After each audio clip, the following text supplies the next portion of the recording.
עוד דבר חינני שרציתי להשתתף איתכם הוא האטרף שנכנסו אליו החרדים לקראת אימת הגיוס הממשמשת ובאה, והם מחפשים כל מיני סגולות ומפשפשים בספרי קודש עתיקים כדי למצוא כל מיני לחשים וכמאות ופטנטים איך לברוח מאימת הגיוס. הכל רק כדי להשתמט.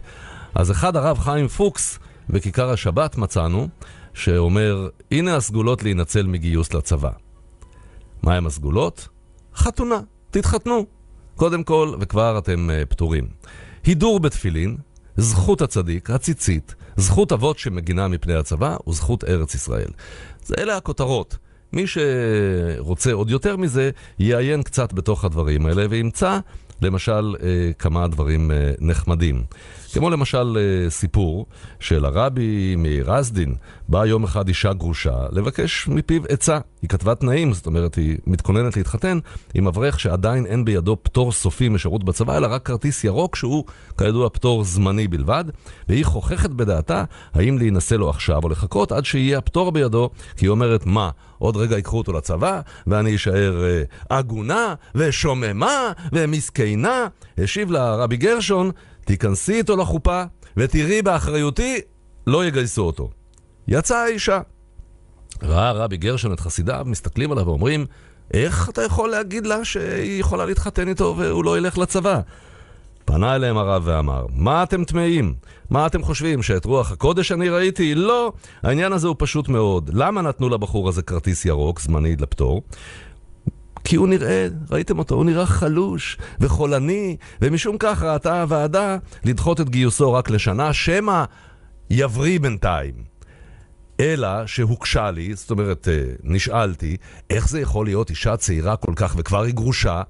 זה אומר שהיא מרשעת גדולה, ואם היא מרשעת גדולה, היא יכולה להיכנס איתו לחופה ללא חשש, כי הוא כבר הרי חלוש. אז אחרי שיגור איתה שנה שלמה, עם המרשעת הזאת, הוא יהיה כל כך חלוש, שאפילו הצבא כבר לא ירצה אותו בכלל יותר. והנה עוד דרך להיפטר מהצבא. להיראות חלוש ולהתחתן עם גרושה מרשעת. תראו עד איפה האנשים האלה מגיעים, עד איזה מקומות. בקיצור, יש גם כמובן ברכה שאפשר לומר אותה בקול גדול. אני אגיע עוד מעט לברכה הזאת, ואני אשתף אתכם בברכה הזאת, שהיא ברכה מגעילה להפליא. כמובן שהיא מתייחסת אל צה"ל כאל אויב וכאל נאצים וכל מיני דברים כאלה, אבל זה הפרינציפ. רק שתדעו שזה כל מה שהם עושים עכשיו החבר'ה האלה, מחפשים בכתבי קודש כל מיני פטנטים איך להשתמט, רק להשתמט ולהשתמט ולהשתמט, כאילו אולי קצת לעזור לזולת, קצת לתרום לה, לא, לא, לא, לא, לא, רק להשתמט. יופי.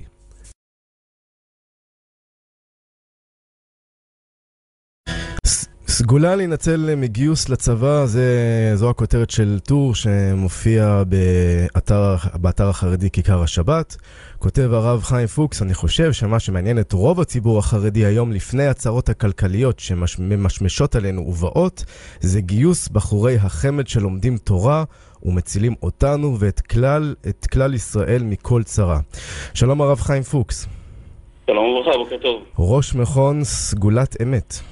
נכון, אנחנו חוקרים את כל כתבי היד העתיקים בנושאים של מיסטיקה יהודית, טמאים, סגולות, גורלות, דברים מהסוגים האלה, ובעצם מוכיחים ש90% ממה שמצוי היום בתור הסגולות והכמאים הידועים לאנשים, שהרבנים מחלקים 90%, זה ממש טעות, ממש שקר. שזה גם מוזר, כי הרי סגולות וכמאות זה לא דברים שמגיעים בעצם מהתורה עצמה. לא, זה לא קשור בכלל. דבר צריך להבין, אם טיפה מבינים את ההגדרה של מה זה קמע ומה זה סגולה, מבינים שזה אין שום קשר. קמע זה דבר שהוא מלשון המילה קמעה, ממש דבר שהוא קטן, ובן אדם נושא את זה עליו, זה תפילה כתובה תמידית שבן אדם נושא עליו, וסגולה זה דבר שהוא לא סגול ולא סגלגל בצורה סגלגלה, אלא דבר שהוא מסוגל. זאת אומרת, אם בן אדם רוצה לעשות או שיהיה לו ערך מסוים בחיים שלו, תוסף מסוים בחיים שלו, הוא משתמש באותה סגולה, וזה יכול להועיל, יכול שלא, זה לא חייב להיות. לכן המילה סגולה, דבר שהוא מסוגל. יש ילד שיכול לקפוץ 2 מטר, יש ילד שיכול לקפוץ 0.5 מטר. כל אחד זה שונה לכל אחד ואחד. אז אחרי הפרק המבוא בוא ניגש לעניין עצמו. אני חרדי, אני לא רוצה להתגייס, איך אני עושה את זה? קודם כל, לפני שאנחנו נתחיל לדבר על זה, אני מבין שאני הייתי בטוח שאנחנו נעלה היום ואני אדבר עם גבי גזית, אבל זכיתי לדבר איתך גם. אבל אני הייתי מאוד מאוד חורה לי, וגם קצת נעלבתי על התחקיר הגרוע שעשיתם, כשהעליתם את הדבר הזה, וגם המילים הלא יפות שהוא אמר אתמול, שיש שם איזה לחש, שהלחש הזה נגד הצבא, שאני חושב שהם נאצים. בדקה שנייה 46 הנה אתה מדבר עכשיו, ובוא תתייחס לשאלה עצמה. שנייה, אני רוצה להבהיר מידע מסוים, ואחרי זה אנחנו נמשיך לדבר מה שאתה רוצה. אין לי בעיה, גם ככה תדבר גם אחרי שאני ארד מהשידור, אתה תוכל להגיד מה שאתה רוצה, ואין לי בעיה עם זה. אני רק אומר, במה שגבי גזית אמר שאני אמרתי, זה פשוט כואב לי וחורה לי שבן אדם יכול להגיד כזה דבר. אני האחרון שיגיד על חיילי צבא הגנה לישראל שהם נאצים חס ושלום. אבא שלי שאומר לחם במלחמות ישראל, אחי אסד לא מזמן מילואים, נלחם בזמנו במבצע ענבי זעם בצפון. אני לא מבין איך אנשים שלא יודעים על מי הם מדברים בכלל יכולים להגיד שאני אגיד כזה דבר, השם ישמור. מי בכלל מכיר אותי שהוא יכול להגיד כאלה דברים? אני ממש קצת לא מרגיש לא נוח, אבל אני יכול להגיד לך חד משמעי שזה הדבר הראשון שחורה לי מכל הדברים האלה, זה שאמרו עלי את הדברים האלה, כי זה ממש, אנשים התקשרו אליי ואמרו לי, אתה לא מתבייש להגיד, גבי גזית אמר... תשמע, יש שם משפט שכתבת, שהוא מעורר מחלוקת, מצאתי בכתבים עתיקים סגולה להינצל מן השלטונות ומן המאסר. כאילו שהחילונים, כאילו שהשלטונות כאן, הם חבורת קלגסים. יפה. ככה אפשר לפרש את זה. האתר מיועד לחרדים, הוא לא מיועד לחילונים. ומי שחרדי יודע שכל הסיפורים שכתובים שם מדובר על הדברים שהאחרון ביניהם נפטר בשנת 1891. אנחנו לא מדברים על הצבא הישראלי, אנחנו לא מדברים על הצבא, על המדינה של היום, וכתוב את זה במפורש בהתחלה. לכן אמרתי שהתחקיר שלכם גרוע, כי כבר בשורות הראשונות כתוב במפורש שהסגולות האלה נועדו להינצל מצווה הגויים, ושאר הסגולות שכתובות שם, ענייני הלחש ודברים שאתם מדברים עליהם, מה שכתוב שם, אני לשוני מלך, לשונם חמור וכו' וכו', בכלל מדובר מספר, אם זה רזיאל המלאך, אם זה רפאל המלאך, ספרים שנכתבו מאות שנים אחורה. לא מדובר על האנשים האלה, ודאי שלא על צבא הגנה לישראל, ואני כתבתי במפורש שהסגולות האלה שהבאתי שמה, הם להסתתר, להיות חבוי מכל בן אדם, מהשלטונות בכלל. ואחד הסגנונות של מה שאתה קורא, רואה זה קיבוץ מילים, כי אני לא רואה פה עניין של שלטונות או צבאות זרים דרך אגב. אני מבקש ממך להסתכל. אני מסתכל, זה מולי, זה פה. יפה, אז בוא אני אגיד לך, אני אקריא לך מתוך המאמר. במפורש ככה, יש לציין, בפסקה השנייה, יש לציין שאת רוב הסגולות שניתנו על ידי הצדיקים היה להימלט מצווה הגויים, היות ורוב הסיפורים קרו לפני זמן רב.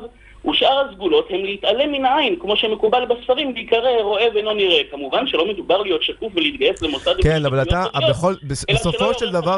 בסופו של דבר, אתה כותב, או בתחילתו של דבר, זה איך להינצל מגיוס לצבא. אף אחד לא מתגייס לצבא זר.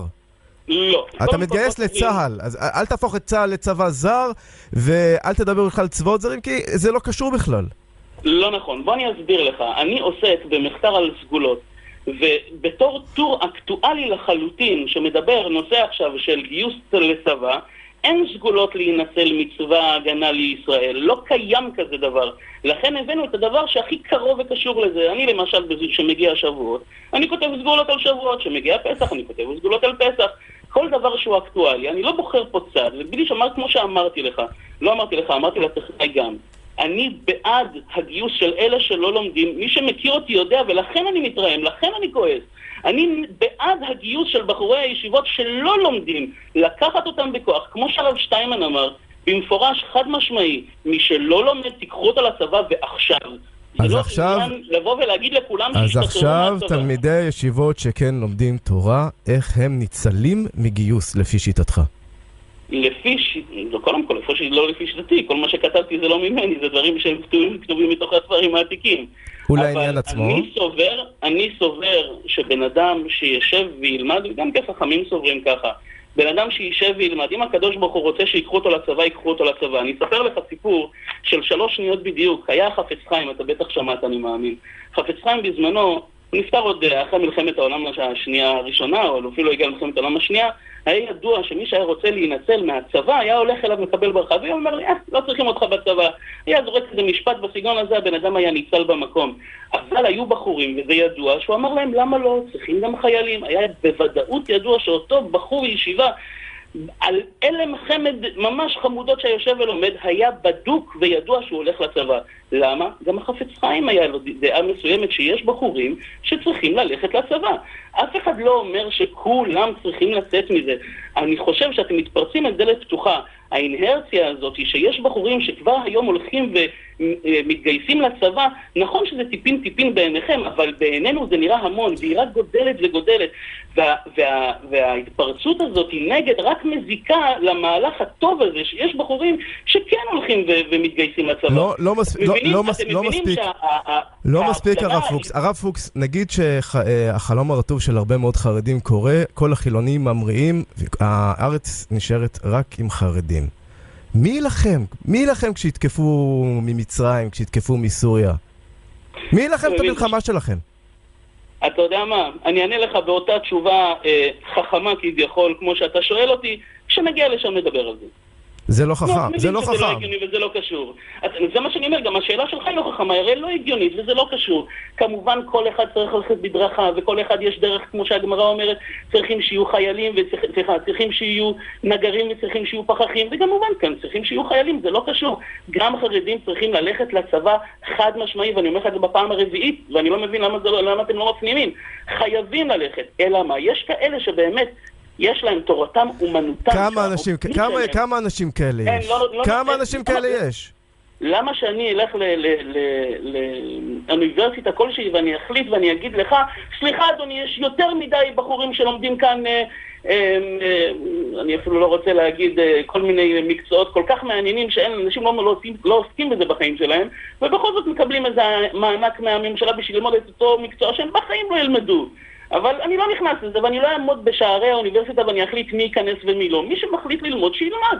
אני לא אכנס לזה. אני בתקופה מסוימת בחיים שלי, הפסקתי להיות אברך, הגשתי את המועמדות שלי לצבא, ואני אומר, בבקשה תיקחו אותי, אני ממשיך הלאה, כי אני פתחתי כמין עמותה, שפותחת וחוקרת הכתבי התיקים, אני כבר לא אברך. אם אתם רוצים, תיקחו אותי לצבא. אתה מבין שפה אי אפשר להכריח ציבור מסוים, שאתה תגיד לו כמה הוא ולא, ההתנסות הזאת... לא, אבל ציבור שלם, אותו ציבור מסוים, צריך להבין שחייב להיות משהו יותר שוויוני במדינה הזאת. נכון. ושהוא חייב לתת יותר. נכון, אני מסכים איתך ומבינים את זה לאט לאט, אבל אני אומר... אז אולי קצת, אבל תשמע, אולי קצת יותר מלאט לאט, כי עובדה שכשהיה חוק טל, אז שום דבר לא זז. ובשביל זה זה גם נפל בבג"ץ. להזכירך קצת טיפ ההיסטוריה, גם כשהיה חוק טל היו אברכים שהלכו והתגייסו כי היו צריכים, והנה העובדה כשמסתכלים אחורה, לא מספיק. כל העניין הרב פוקס שזה לא מספיק. לך זה לא מספיק שאין מספיק בחורי ישיבות שמתגייסים, ואני אומר שאין מספיק אנשים חילונים שלומדים בישיבה. זה לא קשור, כל אחד הולך בדרך שלו וכל אחד הולך בכיוון של איך שהוא רוצה בחיים שלו. אתה אומר צריך שוויון. אתה רוצה להגיד החרדים לא נותנים ולא משקיעים חסד? אני יכול להראות לך את ספר הטלפונים בבני ברק, עד כמה שהוא מפוצץ בחסדים גם לחילונים. אז אנחנו לא ניכנס לזה, כי זה טיפשי, אתה מבין? אני אומר, כל מה שאני אומר, ההפגנה הטיפשית הזאת שקרתה ביום חמישי, נגרמה, כתוצאה מההתעסקות בחטוטרת הזאת, שלמה לא מתגייסים ואיך נעשה את זה יותר חזק, אז אנשים פשוט מתבצרים בפינה שלהם. אתם מנסים להעביר חוק שהוא פיל. עד היום הצליחו העסקנים החרדים להעביר את הפיל הזה בשקט שאף לא, והחרדים צריכים להבין שהם חיים במדינת ישראל, הרב פוקס. הם חייבים להבין שהם חיים במדינת ישראל. ובמדינה הזאת יש חוקים, ובמדינה הזאת יש חברה, וזה מורכב, וצריך להתחיל להתמודד עם זה. אז אני אומר, כנראה לא הבנת את כל הטקסט שאמרתי עד עכשיו. אני לטובתך, אני אומר לך, כן צריך... אתה לא לטובתי, אתה מסובב את הדברים כאילו אתה לטובתי. לא, חד משמעי. אתה רוצה שנעזוב את החרדים בשקט, שלא נגייס אותם. קודם כל, השיטה... אתה לא רוצה את השוויון בנטל. קודם כל, השיטה הזאת שאני לטובתך ולא לטובתך, זה יאיר לפיד המציא, זה לא אני המצאתי. הוא אומר, אנחנו לא נגדכם בסוף... יאיר לפיד לא המציא את זה. היה קוראים שלא תבין לא נכון. אבל אני כן אומר לטובתך, אני בעד הגיוס, אני לא אומר אני בעד הגיוס ואני לא רוצה לעשות משהו בנידון, בדיוק הפוך. אנחנו, הציבור, ואנחנו הנציגים של הציבור החרדי בנושא הזה, ואני הכי קטן שביניהם, כן דוחפים לדבר הזה. אתה לא מתאים, תצא, תלך לצבא, תמשיך חיים חדשים. הרב חיים פוקס, אני בכל מקרה מודה לך על השיחה הזאת, ראש מכון סגולת אמת. אנחנו מסיימים שעה ראשונה, אנחנו